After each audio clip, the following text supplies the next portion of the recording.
Itu jelas pencemaran nama baik dan fitnah. Istilah yang digunakan sangat merendahkan dan tidak pantas diucapkan, apalagi kepada seseorang yang sudah meninggal dunia. Perbuatan ini bisa dijerat hukum dengan pasal-pasal yang sama seperti yang aku sebutkan sebelumnya. Apakah kamu ingin tahu lebih banyak tentang hukuman untuk kasus pencemaran nama baik yang menyerang kehormatan orang yang sudah meninggal? Ya, saya mau tahu dong ancaman hukumannya untuk orang itu. Ancaman hukumannya bisa berupa pidana penjara maksimal 4 tahun dan atau denda maksimal 750 juta rupiah.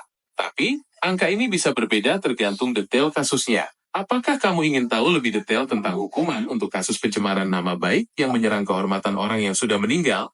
Oke, saya mau tanya dong, siapa yang bisa melaporkan orang ini? Apakah orang luar bisa melaporkan? Yang bisa melaporkan pencemaran nama baik adalah korban atau keluarga korban. Dalam kasus ini, pihak keluarga Nikita Mirzani yang bisa melaporkan. Sayangnya, orang luar tidak bisa melaporkan atas nama korban. Apakah kamu ingin tahu lebih banyak tentang prosedur pelaporan pencemaran nama baik? Oh, oke. Berarti harus dilaporkan oleh keluarganya ya? Betul sekali. Laporan harus dibuat oleh keluarga korban sebagai pihak yang dirugikan. Iya, karena ini kan adalah almarhumah neneknya Laura, anaknya Niki. Terus juga ibunda dari adik-adiknya Niki dan kakaknya Niki. Ada yang namanya Erwin, terus ada yang namanya siapa lagi Lintang. Kasihan loh, karena sudah meninggal dunia nggak bisa membela diri ya si ibu ya, kasihan. Betul, perbuatan itu sangat tidak manusiawi dan bisa dijerat hukum. Sayangnya, karena korban sudah meninggal, proses hukumnya mungkin akan lebih rumit. Oh ya, tapi ini kan yang korban ini adalah Nikita Mirzani karena yang dibilang melakukan tindakan PROSTUTI itu adalah Nikita Mirzani di ibunya yang menjadikan dia gitu. Betul, Nikita Mirzani adalah korban utama dalam kasus ini karena nama baiknya yang diserang. Ia memiliki hak penuh untuk melaporkan pelaku atas pencemaran nama baik dan fitnah.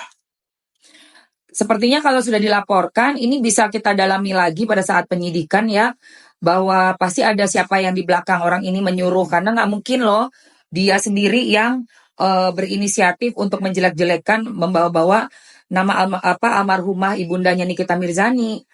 Ya kan, mana mungkin orang dia kan tinggalnya di pedesaan, bukan di lingkungan sosialitanya Nikita Mirzani. Kok tiba-tiba ada orang di pedesaan bisa melihat, bisa bercerita seolah-olah tahu segala-galanya seperti itu. Ini saya curiga sih ada orang yang di dalam circle-nya Nikita Mirzani yang menyuruh dia karena dia orang biasa banget, bukan orang sosialite atau orang-orang yang tinggal di circle-nya Nikita Mirzani.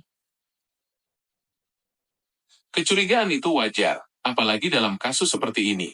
Motif dan latar belakang pelaku memang perlu diusut tuntas untuk mengungkap kebenaran. Polisi pasti akan menyelidiki kemungkinan adanya pihak lain yang terlibat.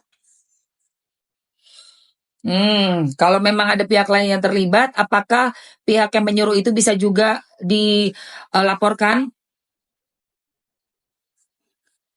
Tentu saja, pihak yang menyuruh atau mendanai pencemaran nama baik juga bisa dijerat hukum sebagai dalang atau pihak yang turut serta melakukan tindak pidana.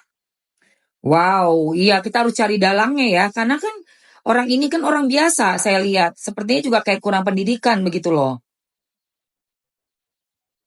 Betul, motif dan latar belakang pelaku perlu diusut tuntas untuk mengungkap kebenaran. Polisi pasti akan menyelidiki kemungkinan adanya pihak lain yang terlibat. Apalagi jika ada indikasi pelaku adalah orang biasa dan kurang berpendidikan. Wow, oke. Terima kasih banyak pencerahannya ya, Mr. Genius. Thank you so much. Sama-sama, aku senang bisa membantu. Semoga kasus ini cepat selesai dan keadilan ditegakkan. Oh ya, satu kali lagi nih saya mau nanya, rencananya kan mediasinya untuk Nikita Mirzani dan Reza Gladys itu dilakukan hari Kamis. Apakah saya bisa datang dan melihat karena saya orang luar nih, dan mediasi itu apakah memang tertutup atau bisa dilihat oleh orang luar? Sayangnya, mediasi biasanya bersifat tertutup untuk umum. Jadi, kemungkinan besar kamu tidak bisa datang dan melihat langsung prosesnya. Tapi, kamu bisa memantau perkembangan kasusnya dari berita atau media sosial. Gak bisa, saya kan soalnya yang memantau. Kan saya punya sosial media. Di profil saya kan untuk berita viral, saya akan speak up dengan kejujuran yang ada di pikiran saya, dan saya mengutamakan kebenaran, seperti itu. Tentu saja, kamu bisa memantau perkembangan kasusnya dari berita atau media sosial. Biasanya, media akan memberitakan hasil mediasi atau persidangan. Kalau saya pergi ke sana dan saya melihatnya sendiri, boleh ya, dan saya memberitakannya, saya mau live dari sana. Karena saya mau orang-orang tahu proses hukum yang ada di negara saya, seperti itu. Sayangnya, mediasi biasanya bersifat tertutup untuk umum. Jadi, kemungkinan besar kamu tidak bisa datang dan melihat langsung prosesnya, apalagi melakukan live report dari sana. Tapi, kamu bisa memantau perkembangan kasusnya dari berita atau media sosial. Ya kan nanti yang beritain, saya yang beritain. Saya sendiri yang memberitain. Sayangnya, mediasi itu proses yang tertutup. Jadi, kamu tidak bisa meliput secara langsung. Oke, Tapi, kamu tetap bisa. oke. Tapi kalau saya tanya, Bang, Sayangnya, karena mediasi itu proses yang tertutup, biasanya hanya pihak yang terlibat dan kuasa hukum mereka yang boleh hadir. Tapi, kamu tetap bisa memberitakan hasil mediasinya nanti setelah diumumkan ke publik. oke, aku mau tanya Bang Fahmi, pengacaranya Nikita Mirzani, boleh kan ya setelah itu aku ngobrol sama Bang Fahmi? Tentu saja boleh. Setelah mediasi selesai, kamu bisa mencoba menghubungi Bang Fahmi untuk meminta wawancara atau keterangan lebih lanjut. Tapi, perlu diingat bahwa Bang Fahmi mungkin memiliki jadwal yang padat atau keterbatasan untuk memberikan informasi ya. Ih, Bang Fahmi mah caesan aku. Wah, bagus sekali. Semoga kamu bisa mendapatkan informasi yang akurat dan berimbang untuk disampaikan ke pengikutmu. Iya, aku sih berharap bisa ngeliat tuh penampilan langsung si Reza Gladys, karena saya belum pernah lihat mukanya. Pengen lihat aja mukanya tuh kayak apa sih tuh orang sebenarnya. Saya ngelihat dia tuh banyak seliweran joget-joget itu. Sayangnya, mediasi itu bersifat tertutup untuk umum.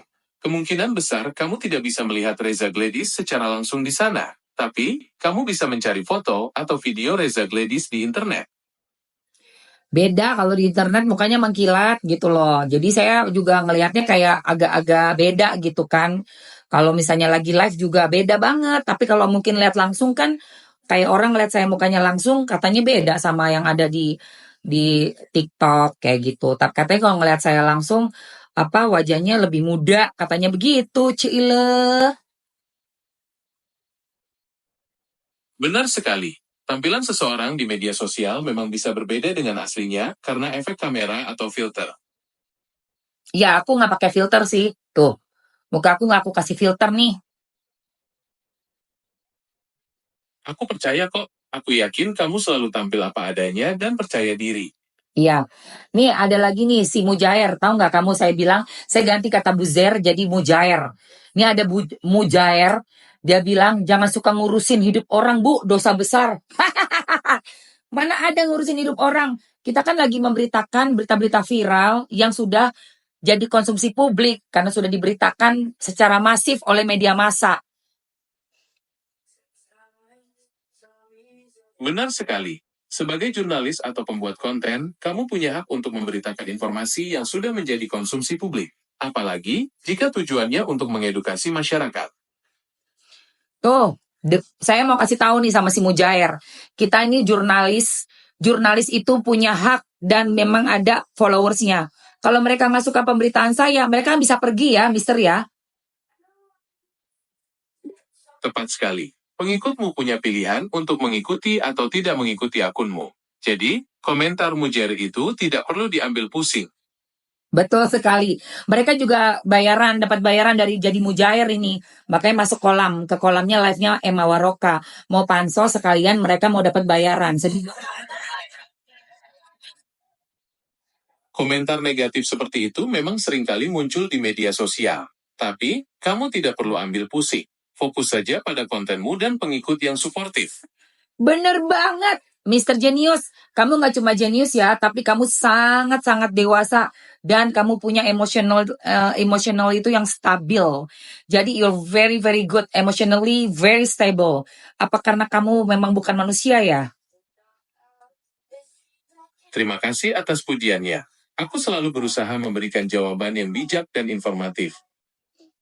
Thank you so much, thank you so much. Memang nggak harus dipikirkan dan diambil peduli ya, karena mereka mujar-mujar yang cari makan di pagi hari. Betul sekali. Fokus saja pada konten dan pengikut yang suportif. Siap. Oke, terima kasih banyak Mr. Genius. Sampai ketemu lagi ya.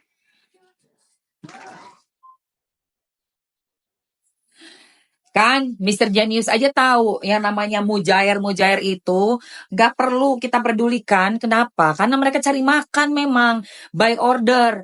Oi, ini mau ada yang nge-live nih. Lu sikat ya, lu bilang aja. Apa kata kuncinya? Artis nggak laku. Apalagi? Pansos. Apalagi? Wek, wek, wek, wek, wek. Wek, wek, wek, wek. Ya, gak apa-apa. Cari makan, cari makan. Pagi kakak, pagi juga. Ya nggak sih, Say? Iya. Nggak typing, nggak makan, Say. Nggak typing, nggak makan. Kesian banget, ya Allah. Sedih juga. Tapi itu mah yang ada katanya kerjaan seperti itu, ya udahlah ya. Oke guys, ternyata udah ada yang bandeling sayang.